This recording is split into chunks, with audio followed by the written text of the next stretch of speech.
Assalamualaikum warahmatullahi wabarakatuh. Apa kabar sahabat beriman? Selamat datang di Gakon Tanpa Jampangan. Kisah Ashabul Kahfi. Kisah Ashabul Kahfi adalah kisah yang menceritakan tentang 7 orang pemuda yang tertidur dengan sangat lelap, atau lebih tepatnya Allah tidurkan di dalam sebuah gua selama kurun waktu 309 tahun. Kisah ini terjadi sebelum masa Nabi Muhammad SAW. Para pemuda itu bersembunyi di dalam gua untuk melarikan diri dari kekejaman raja yang memimpin negerinya. Raja itu bernama Dikianius. Kisah Ashabul Kahfi dapat ditemukan di dalam Al-Quran Surat Al-Kahfi, yang insya Allah selalu kita baca setiap hari Jumat karena itu merupakan sunnah dari Rasulullah SAW membaca Surat Al-Kahfi di setiap hari Jumat. Kitab-kitab karangan ulama terdahulu salah satunya adalah kitab Fadhoilul Homsah min Sihahi Sittah Jilid 2 halaman 261, menceritakan tentang Ashabul Kahfi. Kitab tersebut menceritakan bahwa suatu ketika ada 3 orang pendeta Yahudi mendatangi Khalifah Umar bin Khattab. Mereka berkata, "Wahai Amirul Mukminin, kami bertiga akan menanyakan beberapa hal kepada Anda. Jika Anda dapat menjawab pertanyaan kami maka kami bertiga akan masuk Islam seketika. Tetapi jika engkau tidak dapat menjawabnya berarti Islam bukanlah agama yang benar dan Muhammad bukanlah seorang Rasul utusan Tuhan." Menghadapi tantangan ketiga orang pendeta itu, Umar menjawab, "Baiklah wahai saudaraku, apa yang ingin kamu tanyakan?"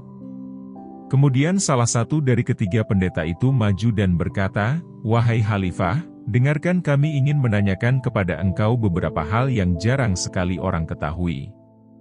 Pertanyaan pertama kami, kapan pintu surga itu dikunci? Pertanyaan kedua, kapan waktu pintu surga dibuka?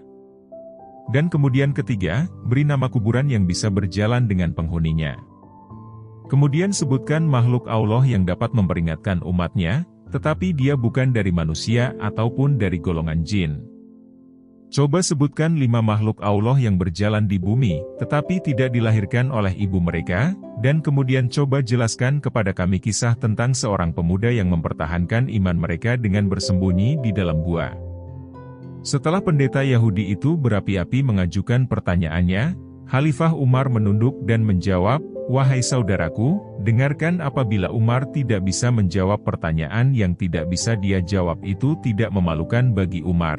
Akan tetapi ada dari sahabat-sahabat kami yang bisa dengan sangat mudah menjawab pertanyaan ini." Para pendeta itu kemudian berkata lagi, "Jika ada ajukan saja wahai Khalifah." Kemudian dipanggillah Salman Al-Farisi oleh Umar. "Salman, sinilah, sekarang kamu pergi ke rumah Ali katakan bahwa Umar memanggilnya." Maka Salman berlari ke tempat Ali bin Abi Thalib kemudian dia berkata, "Wahai Ali, Umar memanggilmu." Ada 3 orang pendeta Yahudi yang sedang mendebatnya. Mendengar itu Ali langsung beranjak pergi ke tempat Umar bin Khattab yang waktu itu masih bersama 3 orang pendeta tadi. Ali berkata, "Wahai Amirul Mukminin, apakah ada tugas untuk saya?" Kemudian Umar menjawab, "Wahai Ali, 3 pendeta ini menanyakan beberapa hal jika kita dapat menjawab, mereka akan masuk Islam seketika, tetapi jika kita tidak dapat menjawab, jangan katakan bahwa Muhammad adalah seorang Rasul dan Islam adalah agama yang benar." Ali terdiam dan kemudian melihat ke arah 3 orang pendeta tadi. "Wahai saudaraku, coba ulangi lagi pertanyaan kalian." Maka majulah pendeta yang bertanya kepada Umar tadi. "Wahai Ali, kami memiliki beberapa pertanyaan yang akan kami ajukan, sebaiknya engkau langsung saja menjawab setiap pertanyaan yang kami ajukan kepadamu. Pertanyaan pertama, kapankah pintu surga dikunci oleh Allah?"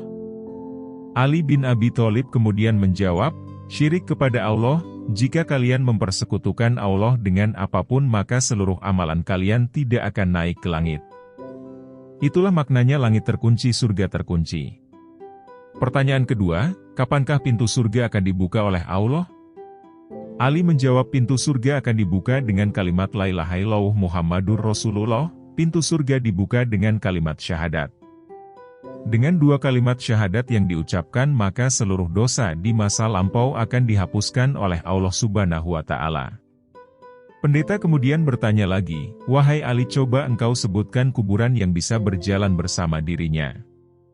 Maka kata Ali, "Yang kalian tanyakan adalah Yunus bin Matak, atau Nabi Yunus alaihi salam, yang berada di dalam perut ikan. Ia dibawa jalan ke 7 samudra selama 40 hari. Itulah kuburan yang berjalan bersama penghuninya." Ketiga pendeta itu pun terkaget dengan jawaban Ali yang sangat cerdas. Pendeta berkata, "Baiklah Ali, engkau benar." Kemudian Ali, "Coba engkau sebutkan makhluk Allah yang bisa memberi peringatan kepada kaumnya tetapi dia bukan manusia dan bukan pula jin."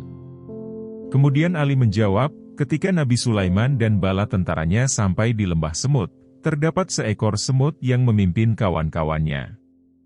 Wahai para semut, masuklah kalian ke dalam sarang-sarang kalian karena nanti kalian akan terinjak oleh Sulaiman dan bala tentaranya apabila tetap di luar. Inilah makhluk Allah yang bisa memberi nasihat kepada kaumnya tetapi dia bukan manusia bukan pula jin." Para pendeta itu kemudian menggeleng-gelengkan kepalanya merasa heran dan takjub mendengar jawaban Ali. Kemudian dia berkata lagi, "Wahai Ali, coba engkau sebutkan 5 makhluk Allah yang berjalan di muka bumi akan tetapi mereka ini tidak dilahirkan oleh induknya, sebagaimana mestinya." Kemudian Ali menjawab, "Yang pertama Nabi Adam alaihi salam, kemudian Ibunda Hawa atau Siti Hawa, yang ketiga unta Nabi Syaleh, yang keempat tongkat Nabi Musa yang kemudian berubah menjadi ular, kemudian kambing pengganti Nabi Ismail alaihi salam, kelimanya tidak memiliki induk atau dalam kata lain, tidak dilahirkan dari sebuah induk atau seekor induk atau seorang induk, sebagaimana makhluk lain mestinya."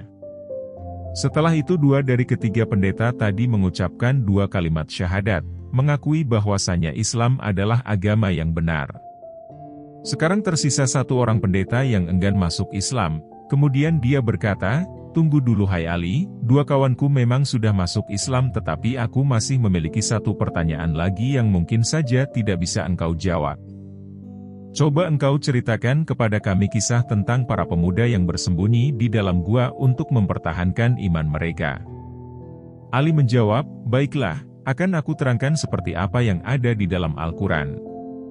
Pendeta itu kemudian menyela, "Kalau dari Al-Quran kami sudah mendengarnya, kami ingin engkau detail menerangkannya seperti yang disampaikan oleh Rasulullah kepadamu." Maka Ali menjawab, "Baiklah wahai saudara-saudaraku, sekarang benarkanlah duduk kalian, duduklah yang baik dan mulailah bertanya pertanyaan apapun yang ingin kalian tanyakan." Pendeta itu kemudian berkata, "Wahai Ali, kalau engkau memang tahu katakanlah kepadaku nama-nama mereka, siapa nama rajanya, siapa nama anjingnya, apa nama gunungnya, apa nama gua, dan kisah mereka dari awal sampai akhir. Ceritakanlah kepadaku." Mendengar pertanyaan terakhir yang diajukan ini, Imam Ali kemudian merapikan posisi duduknya, beliau mengangkat kedua lututnya dan kemudian dililitnya dengan sorban supaya tidak bergeser. Beliau menarik nafas dalam kemudian tersenyum dan menjawab 1 persatu pertanyaan seputar Asyabul Kahfi. Sebelum melanjutkan kisah ini, mari kita dukung channel Gakontan Pajampangan ini untuk semakin berkembang dengan cara mensubscribe dan menyalakan tombol loncengnya, tekan tombol like dan silakan share video ini supaya banyak yang tahu tentang kisah ini, dan supaya kisah ini tidak berhenti kepada kalian. Semoga yang kalian lakukan dinilai pahala oleh Allah Subhanahu wa Ta'ala karena membantu mensiarkan kisah Islami pada masyarakat Indonesia dan juga dunia. Amin. Sayyidina Ali radhiyallahu anhu dengan tersenyum santun menjawab pertanyaan pendeta itu tadi. Beliau berkata, "Kekasihku Muhammad Shallallahu Alaihi Wasallam pernah menceritakan kepadaku bahwa di daerah Romawi terdapat sebuah kota bernama Absus, yang juga dinamakan Turtus.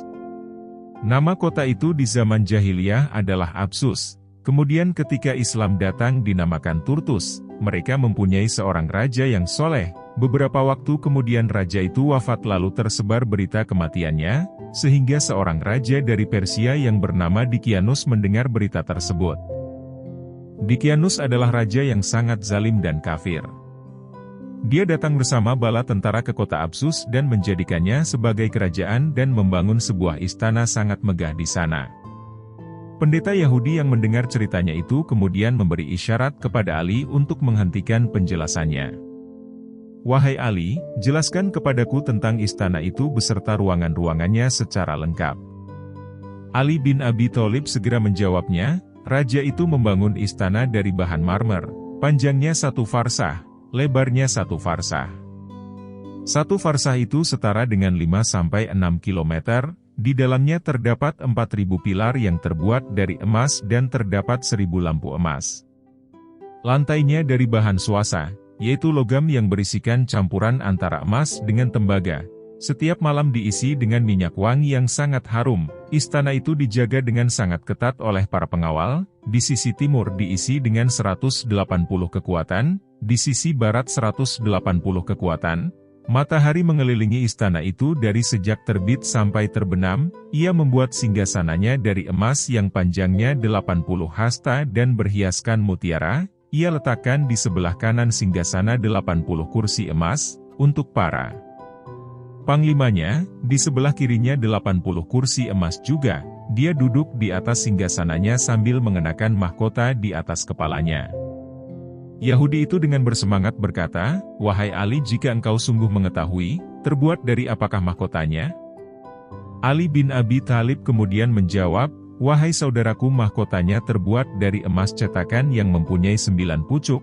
Pada setiap pucuk terdapat lampu yang bersinar laksana lampu yang bersinar di malam yang gelap. Ia memiliki 50 remaja dari anak para panglima. Mereka berpakaian yang terbuat dari sutra merah dan celana yang terbuat dari sutra hijau.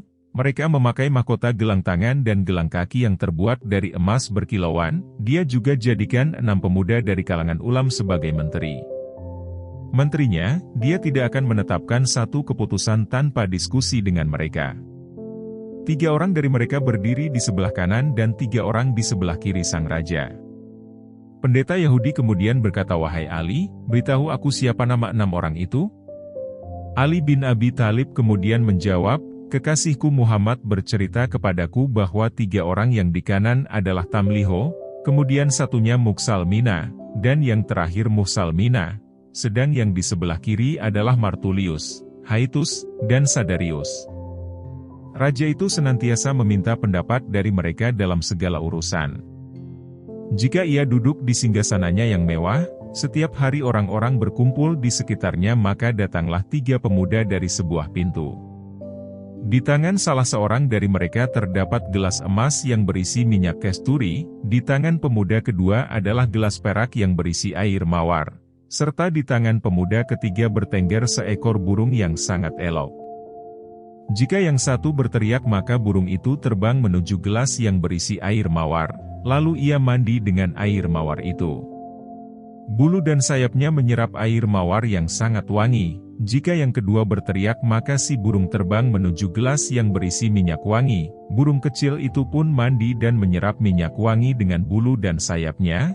Kemudian jika yang ketiga berteriak, maka burung itu terbang menuju mahkota raja untuk kemudian mengibaskan bulu dan sayapnya di atas kepala raja. Raja itu memegang kekuasaannya selama 30 tahun tanpa pernah mengalami sakit kepala, panas, flu, dan sakit lainnya. Melihat keadaan dirinya seperti itu, ia menjadi sombong dan angkuh sehingga dia mengakui bahwa dirinya adalah Tuhan. Dia mengajak menteri dan rakyatnya untuk menyembah dirinya. Setiap orang yang menerima pengakuan darinya sebagai Tuhan akan diberi hadiah dan mendapatkan keistimewaan, sedangkan yang enggan untuk menerimanya akan disiksa bahkan dibunuh. Akhirnya mereka tunduk kepada keinginan sang raja. Menteri dan penjaga istana menganggap dia sebagai Tuhan selain Allah. Suatu hari di saat pesta sedang berlangsung, sang raja duduk di atas singgasana sambil mengenakan mahkota di atas kepalanya. Tiba-tiba muncul beberapa panglima menyampaikan berita bahwa pasukan Persia telah siap membunuh sang raja. Sang raja amat panik sehingga mahkota yang dikenakan jatuh di atas kepala, sedang ia sendiri terjungkal dari singgasana. Salah seorang dari 3 pemuda yang berada di samping raja menyaksikan hal itu. Dia adalah si cerdik bernama Tamliho. Pemuda itu berpikir dan berkata dalam hatinya, jika Dicyanus adalah Tuhan seperti yang ia akui sendiri, pasti dia tidak akan sedih, tidak akan tidur, tidak akan kencing atau buang air, karena semua bukan sifat dari Tuhan. Setiap hari ke-6 pemuda tersebut berkumpul di tempat salah seorang dari mereka setelah peristiwa tadi terjadi. Mereka berkumpul di tempat Tamliho, namun Tamliho tidak ikut makan dan minum. Mereka bertanya, "Wahai Tamliho, mengapa engkau tidak makan dan minum?" Tamliho kemudian berkata, "Wahai saudara-saudaraku, telah terjadi sesuatu dalam hatiku ini yang mencegahku makan, minum dan tidur." Kemudian teman-temannya bertanya, "Wahai kawanku Tamliho, apakah yang membuatmu seperti itu?" Kemudian Tamliho menjawab, "Aku sudah lama sekali berpikir tentang langit. Aku bertanya, siapakah yang meninggikan langit menjadi atap yang kokoh tanpa perlu adanya pengikat di atasnya? Tanpa perlu adanya tiang penyangga di bawahnya, siapakah yang menjalankan matahari dan bulan? Siapa yang menghiasi langit dengan bintang-bintang? Lalu aku berpikir tentang bumi ini, siapa yang menjadikannya terapung di atas permukaan laut? Siapa yang menahan dan mengikatnya dengan gunung-gunung yang kokoh agar ia tidak tenggelam?" Kemudian aku berpikir tentang diriku, aku berkata, "Siapa yang mengeluarkanku dari rahim ibu? Siapa yang memberiku makan dan membimbingku?" Sungguh ada peserta dan mengatur semua ini, dia bukan Dikianus. 5 pemuda yang lainnya kemudian tersungkur di atas tanah dan mencium kedua kaki Tamliho dan berkata, "Wahai Tamliho, sungguh telah terjadi di hati kami apa yang telah melanda hatimu, berilah kami petunjuknya wahai saudaraku." Tamliho kemudian menjawab, "Wahai saudara-saudaraku, aku tidak mendapatkan jalan untukku dan untuk kalian selain lari dari penguasa zalim menuju penguasa langit dan bumi." Mereka kemudian berkata, "Pendapat yang benar adalah pendapatmu wahai saudaraku." Tamliho kemudian bangkit membeli kurma dengan uang 3 dirham lalu menyimpannya di dalam selendang. Mereka naik kuda dan pergi keluar kota. Setelah berjalan sejauh 3 mil dari kota, mereka berkata, "Wahai saudaraku, telah hilang dari kita Raja Dunia dan kekuasaannya, turunlah dari kuda dan berjalanlah, semoga Allah memudahkan urusan kalian dan memberikan jalan keluar kepada kita." Mereka akan turun dari kuda dan berjalan kaki sejauh 7 farsah sampai kaki mereka berdarah karena tidak terbiasa. Tiba-tiba saja seorang penggembala menghampiri mereka. Tamliho bertanya, "Wahai penggembala, apakah engkau memiliki seteguk air ataukah susu? Aku punya apa yang kalian inginkan, tetapi aku lihat wajah kalian adalah wajah-wajah para raja. Menurutku kalian melarikan diri, ceritakanlah pengalaman kalian kepadaku." Kemudian mereka bercerita, "Kami memeluk agama yang melarang berbohong, apakah kejujuran akan membuat kami selamat?" Maka mereka pun menceritakan apa yang mereka alami. Si penggembala langsung tersungkur mencium kaki mereka sambil berkata, "Sungguh terjadi di hatiku apa yang terjadi di hati kalian." Si penggembala meminta mereka menunggunya sementara dia mengembalikan kambing-kambing kepada pemiliknya. Mereka menunggu si penggembala kembali, tetapi kali ini dia kembali dengan diikuti seekor anjing. Ketika para pemuda itu melihat anjing satu sama lain saling berbicara, "Kami khawatir anjing ini akan membuka rahasia keberadaan kita dengan gonggongannya," mereka minta dengan sangat agar si penggembala mengusir anjingnya dengan batu. Anjing itu berwarna hitam pekat memiliki nama Kidi. Ketika anjing itu melihat gelagat mereka, anjing itu pun duduk lalu dapat berbicara. "Wahai manusia, mengapa kalian hendak mengusirku padahal aku bersaksi bahwa tiada Tuhan selain Allah dan tiada sekutu atasnya? Izinkan aku menjaga kalian dari musuh yang akan mengganggu kalian, aku ingin mendekatkan diri kepada Allah dengan hal itu." Lalu ketujuh pemuda itu pun mengizinkannya. Mereka kemudian melanjutkan perjalanan. Sang penggembala mengajak para pemuda itu untuk menaiki gunung dan bersembunyi di dalam sebuah gua. Orang Yahudi berkata, "Wahai Ali, apa nama gunung itu? Dan apa nama gua itu?" Ali bin Abi Thalib kemudian menjawab, "Wahai saudaraku, nama gunung itu adalah Najluse dan nama gua itu adalah Wasit atau Hoirom." Ali kemudian melanjutkan ceritanya, "Ternyata di dalam gua itu terdapat beberapa pohon yang berbuah, dan mata air yang bening, mereka memakan buah-buahan dan meminum air tersebut. Ketika malam tiba, mereka masuk ke dalam gua sedangkan anjing itu duduk di pintu gua sambil menjulurkan kedua kaki di depannya. Lalu Allah menyuruh malaikat maut untuk mencabut ruh mereka sementara waktu, dan menugaskan 2 malaikat lainnya untuk menjaga dan mengurus setiap orang dari mereka. Kedua malaikat itu membolak-balikan tubuh mereka ke kanan dan ke kiri supaya tidak membusuk. Allah mewahyukan kepada matahari juga, pada saat terbit bercondong dari gua mereka ke sebelah kanan, dan ketika terbenam menjauhi mereka ke sebelah kiri. Ketika Raja Dkianus kembali dari upacara, ia bertanya tentang para pemuda di sisinya, lalu dikatakan padanya bahwa mereka telah meyakini Tuhan selain Dkianus. Mereka telah keluar dari istana dan melarikan diri darinya. Mendengar hal itu maka Raja pergi dengan 80.000 pasukan berkuda untuk mencari sang pemuda. Sampailah sang raja di sebuah gunung dan ia sendiri yang naik ke atas gunung itu, kemudian mendekati sebuah gua. Raja melihat para pemuda yang dicari tengah berbaring, dia yakin para pemuda itu tengah tidur. Kemudian raja itu berkata kepada para anak buahnya, kalau aku hendak menyiksa mereka, aku tidak akan menyiksa lebih dari mereka menyiksa diri mereka sendiri. Datangkanlah kepadaku para tukang bangunan. Akhirnya mulut gua ditutup dengan batu-batu dan sang raja berkata, katakanlah kepada mereka pada Tuhan mereka yang berada di langit, jika benar ada maka Tuhan mereka akan mengeluarkan para pemuda itu dari sini. Para pemuda tinggal dan tidur di dalam gua selama 309 tahun, lalu Allah menghidupkan mereka kembali. Ketika matahari mulai terbit, satu sama lain saling berkata, sungguh kami telah lalai dari ibadah kepada Allah, mari kita pergi ke mata air.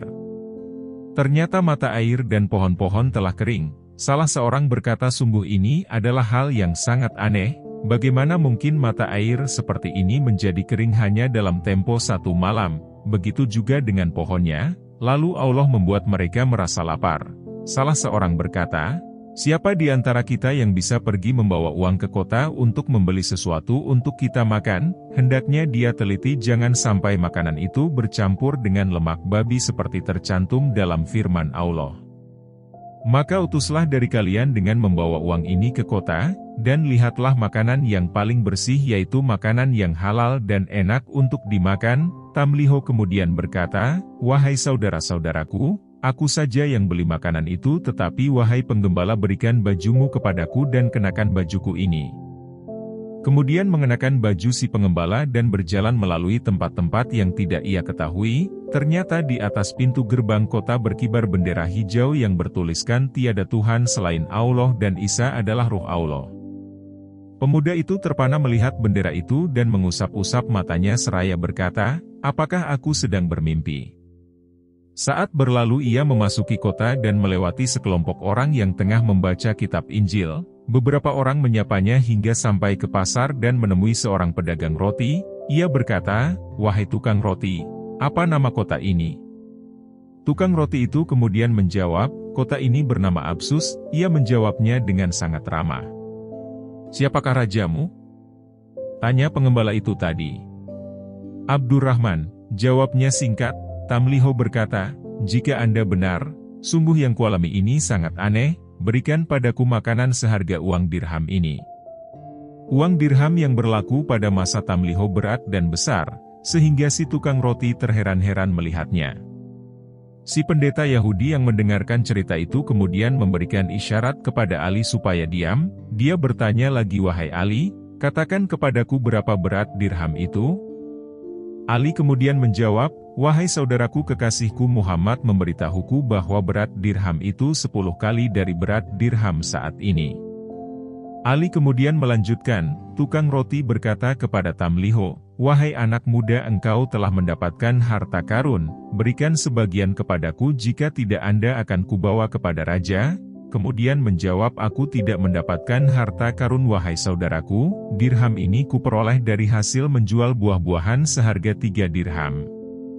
3 hari yang lalu aku keluar dari kota ini sementara penghuninya sedang menyembah Raja Dkianus. Penjual roti pun marah mendengarnya, tidakkah kamu senang mendapatkan harta karun itu? Kenapa engkau tidak mau memberikan sebagiannya kepadaku? Mengapa engkau menyebut seorang pengusaha zalim yang mengaku dirinya Tuhan itu? Dia telah mati 300 tahun yang lalu. Kamu telah menghinaku, kamu menganggap orang yang bodoh. Tukang roti pun kemudian menangkap Tamliho, Orang-orang lain pun berkumpul. Orang di sekitar pasar itu berdatangan, kemudian ia dibawa menghadap sang raja yang cerdas dan adil. Sang raja bertanya, "Apa yang pemuda ini lakukan?" Mereka pun menjawab, "Orang ini telah mendapatkan harta karun yang mulia." Raja berkata, "Tenanglah, Nabi kita Isa alaihi salam membolehkan kita mengambil harta karun tidak lebih dari 1/5-nya saja, maka serahkan kepadaku 1/5 dari harta itu. Setelah itu kamu dapat pergi dengan selamat." Sambil berkata, "Wahai raja, lihatlah masalahku ini, aku tidak mendapatkan harta karun. Aku penduduk kota ini." Para raja kemudian bertanya, "Kamu penduduk kota ini?" "Iya," raja bertanya, "apakah kamu kenal seseorang di kota ini?" Tamliho kemudian menjawab, "Ya, aku sangat mengenalnya." Kemudian ia menyebutkan kira-kira 1.000 nama orang, namun tak satu pun dari mereka yang dikenal oleh orang-orang yang berkumpul. Sang raja kemudian berkata lagi, "Kami tidak pernah mengenal nama-nama itu, mereka bukan penduduk zaman ini. Apa kamu punya rumah di kota ini?" Tamliho menjawab, "Ya wahai paduka yang mulia, utuslah seorang bersamaku." Raja kemudian mengutus beberapa orang untuk pergi bersamanya. Mereka pergi menuju sebuah rumah yang berada di dataran tertinggi di kota itu. Mereka sampai di satu rumah dan lalu mengetuknya. Tidak lama kemudian keluarlah seorang tua. Kedua alisnya panjang terurai ke bawah menutupi kedua matanya. Pengawal berkata, "Pemuda ini mengaku bahwa ini adalah rumahnya." Orang tua itu marah dan menoleh pada Tamliho. "Siapa namamu?" Kemudian Tamliho menjawab, "Tamliho." Ulangi lagi. Kemudian orang tua itu tersungkur mencium tangan dan kaki hitam Tamliho. "Dia adalah kakekku, dia adalah salah seorang pemuda yang lari dari Dicyanus, raja yang zalim, menuju Raja Langit dan Bumi. Sungguh Nabi Isa pernah mengatakan bahwa mereka akan hidup kembali di dunia ini." Berita tersebut pun terdengar sampai ke telinga sang raja. Ia segera mendatangi tempat itu. Ketika melihat Tamliho, raja segera turun dari kuda dan mengangkat Tamliho ke atas pundaknya. Orang-orang pun menciumi tangan dan kaki hitam. "Apa yang sedang dikerjakan teman-temanmu?" Tamliho kemudian memberitahu bahwa mereka berada di dalam gua. Pada saat itu kota Absus dikuasai oleh dua penguasa, yaitu penguasa mukmin dan kafir. Keduanya lalu berangkat diiringi para pengikutnya.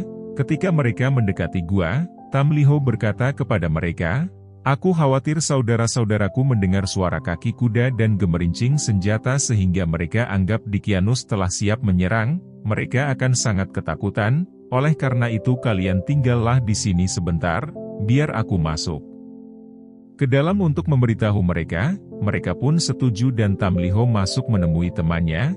Para pemuda tadi langsung merangkul sambil berkata, "Alhamdulillah, Allah telah menyelamatkan dirimu dari Dicyanus." Tamliho kemudian berkata, "Tahukah kalian berapa lama kita tinggal di tempat ini?" 2 hari 1 malam, jawab mereka.